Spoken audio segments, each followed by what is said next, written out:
Hi YouTube, Watchify here with another video. In this video I'm going to go over the solar Bluetooth Casio model GA-B2100-2A that I unboxed in a previous video. This is the dark blue version from the series that also has a dark green, black, and a yellow variant. I bought the blue one because I already had several all black watches and I wanted something with a bit of color without it being too loud. So if you were like me and you already had a non-solar GA-2100, is the addition of solar and Bluetooth compelling enough to make you want to purchase one of these newer models? Still owning both, I will provide my opinion on whether it's a worthy upgrade.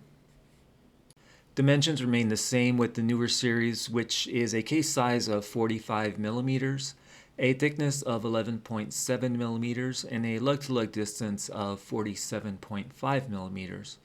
On my scale, the newer GA-B2100 weighs 1 gram more than the older model.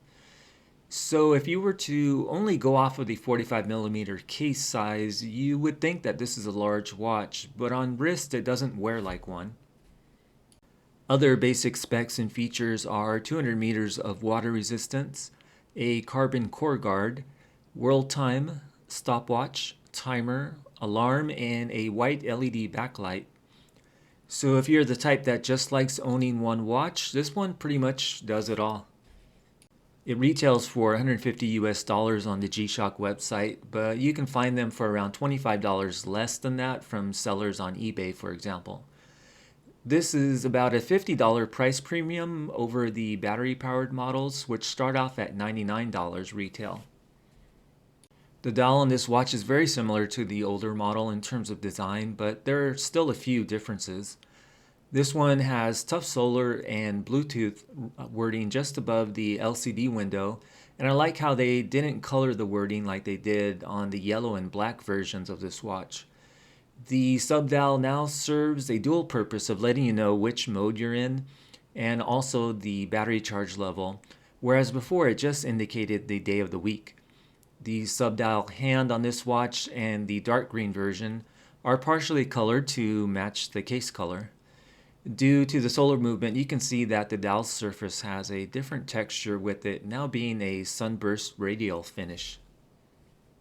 Hands and indice shape remain the same, along with the location of the LCD window, which on this model is a negative display. I like that this watch has an LCD display, but it's small and is often partially covered up by the hour and minute hands. There is a feature, however, to relocate the hands away from the LCD display, and that's done by holding down the light button, then pressing the mode button, but I kind of wish the watch did this automatically. The hour and minute hands are loomed, but it remains relatively weak and short lasting, so I wish Casio had taken the opportunity to improve on that with these newer models.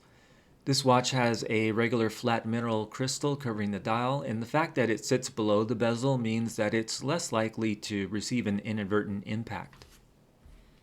This watch has the 5689 quartz movement inside instead of the 5611 movement the older models had.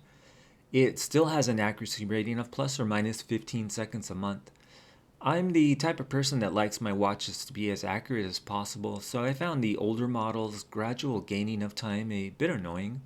But now with the Bluetooth feature of this watch, you can install the Casio Watches app on your mobile device and pair the app with your watch. You have to manually connect the watch to the app in order to change settings and take advantage of the time synchronization feature. This movement also has a power save feature where the watch will go to sleep if it isn't exposed to light. There are two levels of power save. The first one occurs after 1 hour of darkness between 10 p.m. and 6 a.m. The second level of power saving occurs after about 6 days of darkness. The LCD screen will go blank and the hand movement will stop while in level 2 power save mode.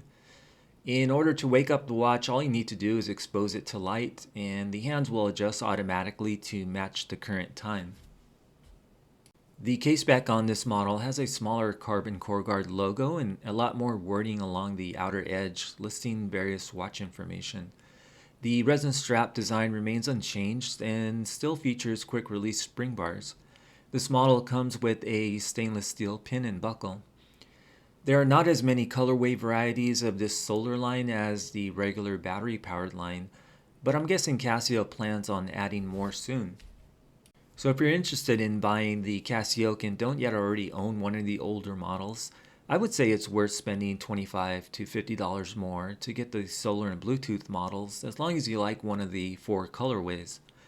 I like not ever having to worry about changing out a battery, and I like the app functionality you get from having Bluetooth. There are a lot of other settings that you can adjust and enable from within the app. There's a reminder feature as well as a phone finder feature, which I haven't used yet, but it's cool that they're there. If you already own the previous model, you could of course still buy this newer version and just keep both like me, or sell the older version if you wanted. It's up to you. One could say that it doesn't take very long to manually change settings or synchronize the time on your watch, and changing out the inexpensive battery every few years is not a big deal either, so I could also understand if someone would rather opt for the battery-powered quartz models instead. With this series, I think Casio was responding to customer demand, and I think this watch is a good alternative for those that like the Casio design, but didn't want to have to buy one of their more expensive all-metal versions just to get the solar and Bluetooth features. That's going to be it for this video. If you found it helpful or interesting, feel free to leave a like, comment, or even consider subscribing. Of course, I wanted to thank you for watching, and hopefully I'll see you in another video.